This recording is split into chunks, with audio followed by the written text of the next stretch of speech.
시청자 여러분 안녕하세요. 아템 경제TV입니다. 증시전망 11월 17일 월요일 시장이 어떻게 될지 함께 고민해 보도록 하겠습니다. 자, 제 필요한 정보들 텔레그램에서 아템인 한칸두 경제TV 검색해서 들어오시면요. 네, 금요일 날 미국 시장이 종목들이 어땠다. 그 다음에 이번에 주말에 제가 그 3분기 실적 완료를 맞춰서 주요 종목들 리포트들 쭉 올려드렸으니까 네, 늘 최신의 정보를 저랑 함께 하시기 바랍니다. 자, 네이버 카페 사태민 남다른 주식 투자의 길 들어오시면요. 데일리 들어가시면 우리 증시의 일기장 보실 수가 있습니다. 자, 지난주 금요일 날 11월 14일 흐름은 아주 안 좋았어요. 여러분 다 겪으셨겠지만 무엇보다 이 금융투자는 뭐냐면 증권사 상품 매매가 대부분입니다. 증권사들이. 그래서 이건 뭐 주식을 길게 보고 이렇게 내재 가치를 보고 사는 게 아니라 네, 그 선물과 현물의 차익 거래 등등 어쨌거나 선물, 현물 차익 거래 등등에서 차익 거래 관련했던 걸 중심으로 그다음에 ETF 매매를 많이 합니다. 등등 각자의 프로그램대로 해서 안전빵으로 차익 거래를 주로 하는데 그래서 기계적 매매를 주로 합니다. 그러니까 어제 샀다가 오늘 당장 팔 수도 있는 곳이 금융투자인데 금융투자가 본격적으로 순매수한 게 11월 15일이었어요. 10월 15일, 10월 11일 금요일이 추석 연휴 그 다음 날이 이때가 이제 옵션 만기일이었는데요. 이후에 디프라 3일이죠. 3일 만에 순매수로 돌아서 계속 순매수를 했습니다. 언제까지? 네. 11월 옵션 만기일 전날까지. 이 동안에 순매수 규모가 10조가 넘습니다. 그 규모가 10조가, 이 기간 동안에 10조가 넘는다. 엄청난 물량이죠. 그래서 10월 15일부터 주가 상승은 사실 금융투자. 왜냐하면 10월 20일부터 외국인이 순매도 우위로 돌았었거든요. 그러니까 이 물량을 다 받아내고 시장을 그동안 올린 게 금융투자의 10조에 달하는 기계적 매수세였는데 11월 옵션 만기일에 부터 해서 매도로 돌아섰다. 이건 상당히 좀 부담스럽죠. 왜냐하면 그렇게 되면 지속적으로 매도가 나올 수 있는 그동안에 10조 매수 들었던 게 다 쏟아져 나올 수 있는 가능성이 있기 때문에 그렇습니다. 그럼 그 10조 동안 10조 4천억을 순매수했는데요. 이때 많이 산 게 뭐냐? 이 기간 동안 보면 SK 하이닉스를 제일 많이 샀어요. 그래서 SK 하이닉스의 주가 상승은 금융투자, 그 다음에 홍콩에 SK 하이닉스 2배 레버리지 ETF가 상장이 됐습니다. 이 두 개가 하이닉스를 주가 올리는데 결정적인 역할을 했어요. 그런데 만약에 금융투자가 매도로 돌아왔으면 당연히 하이닉스에 대한 매물이 많겠죠.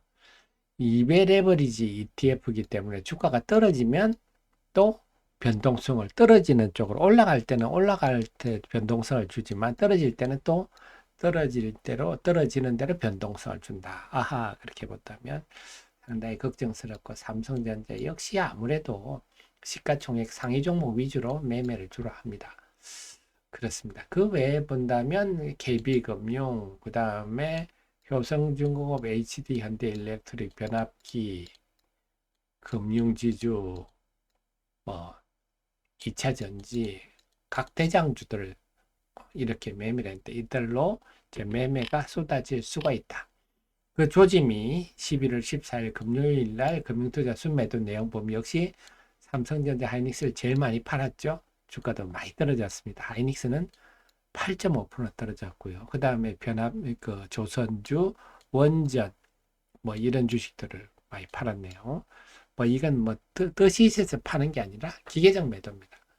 그래서 만약에 이 흐름대로 간다면 제 추측대로 그러면 이 흐름대로 계속 뭐쭉 그 프로그램 매도 내지는 기계적 매도가 나온다면 그동안에 있었던 시장의 반대 흐름이 나타날 수 있다. 그렇습니다. 그래서 만약에 제가 좀 단기 관점에서 매매를 한다면 SK 하이닉스를 제가 있다 그럼 저는 뭐 바로 팔아버리겠죠. 일단 팔고 다시 재정비하는 게 맞겠다. 수급이 그렇다. 그래서 이제 금융투자가 과연 이번 주 초반에 어떤 움직임을 보이는지 확인하고 움직이는 게 좋겠다. 외국인이 좀 더 심각합니다. 외국인은요, 11월 14일 날 순매도가 2조 3,600억입니다. 이 역대 5위예요. 역대 5위. 11월 4일 날 역대 5위 기록을 냈었어요, 이미. 그런데 일주일 한 10일 만에 또 새로운 역대 5위 기록을 갈아치웠다. 그만큼 지금 외국인 매도가 강력하다 하는 겁니다. 그래서 외국인이 지난 6월 3일 날 대통령 선거죠. 그래서 이 선거로 인해서 이제 정치적 불확실성이 해소되었다. 그때부터 외국인 매수가 쭉 들어왔는데 6월부터 10월까지 순매수가 한 20조 들어왔어요. 근데 지금 11월 들어서 불과 2주 만이죠. 2주. 딱 10일 만이네요. 10일 만에 9조를 팔았어요. 그럼 지금 속도라면 11월 한 달 동안에 지난 5개월 동안 순매수한 거 싹 다 팔게 생겼네. 그 정도로 지금 외국인 매도가 강력하다. 그럼 외국인 매도의 배경을 우리가 봐야 되는데, 그걸 우리가 일일이 알 수는 없지만 분명한 것은 외국인들이 이렇게 10월 20일부터 외국인 매도가 본격화됐다 그랬지 않습니까? 돌아서기 시작했다 말씀드렸는데, 역시 환율이 영향을 많이 준다. 외국인의 단기 매매에 있어서 상식적인 거죠. 원달러 환율이 올라가면 환자손을 입게 되는 거죠. 가만히 앉아서. 예를 들어서 내가 지금 1,420원에 샀는데 1,470원까지 올랐다. 그러면 뭐 예를 들어서 원달러 환율이 5% 올랐다. 그럼 제가 보유한 전 종목이 어떻게 됩니까? 마이너스 5%가 되는 거죠. 환자손이 발생해서. 그렇기 때문에 외국인들은 환율이 상승하는 국면에서는요, 좀 매수는 자제하고 매도는 좀 서두르고 뭐 이렇게 하는 경향이 있는데, 문제는 지금 환율이 상승한 이유에 대해서 의문을 가지죠. 우리가 지금 수출도 괜찮고 3,500달러 합의도 됐는데 왜 자꾸 오르지? 결국은 이 말은 국내 자금이 해외로 나가고 또 들어올 달러는 해외에 머무르고 또 기업들은 수출 대금을 원화로 안 바꾸고 있고 이런 일 때문이다 볼 수 있습니다. 그래서 지난 14일 날 부총리하고 한국은행 총재 등이 모여서 기업들이 좀 달러로 바꿀 수 있는 방안, 뭐 유인책 이런 얘기도 했는데 결국 기업 환경이 불투명해지니까 이런 일이 있는 거 아니냐. 그렇다면 중요한 거는 뭐냐? 이 환율 상승이 추세가 단기간에 확 안정될 가능성은 별로 없다.